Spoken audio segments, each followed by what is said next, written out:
Uhali gani ndugu mfuatiliaji wa michezo na burudani, ni wakati na wasaa mwingine tena tukipashana, kupeana na kuwekana sawa katika yale ambayo yamekuwa yakiendelea katika viunga vya michezo pamoja na burudani zake ndani pamoja na nje ya mipaka ya taifa la Tanzania. Mimi nikukumbushe tu, taarifa zimekuwa ni nyingi sana. Jukumu lako wewe kama mwana Yanga na shabiki wa soka ni kukaa karibu na vyanzo ili kupata taarifa muhimu zinazozidi kuendelea kila siku.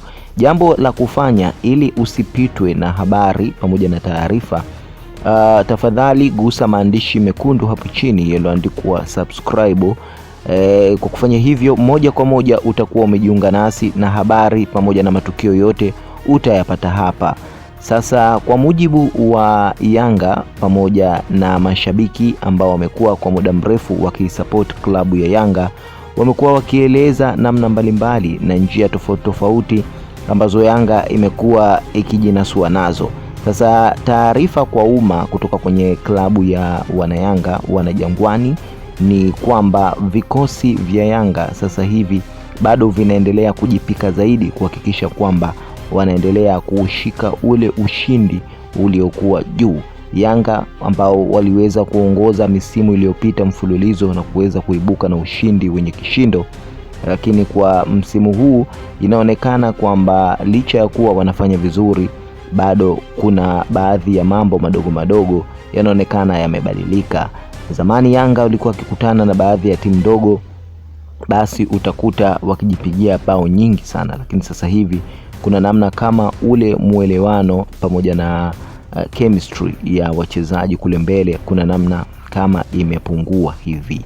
Hii yote ni kutokana na nyakati, lakini pia na ubora wa wachezaji na maelekezo kupungua kwa namna moja ama namna nyingine.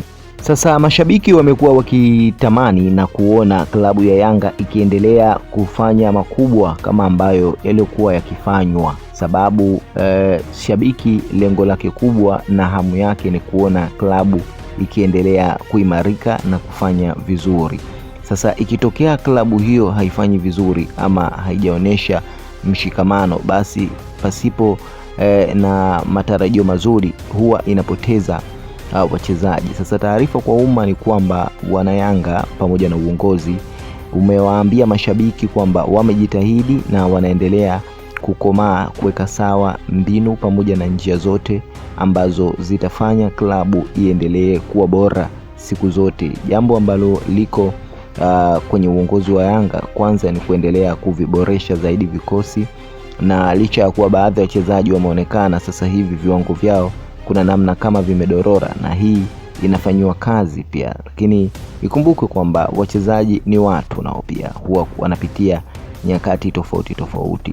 Hivyo kwa wachezaji kuweza kushuka ama kupungua viwango ni swala ambalo halina kipingamizi sana. Tumekuwa tukishuhudia kwa wachezaji mbalimbali duniani wakiperform vizuri, then baada ya misimu kadhaa utaona ile performance yao imekuwa ikipungua kwa namna moja ama namna nyingine. Hili ni jambo ambalo huwa linakuwepo, na kimkakati zaidi kisoka na kisayansi ya mpira, mambo haya huwa yanatokea sana na ni kawaida, haswa kwa uhalisia na nature ya binadamu.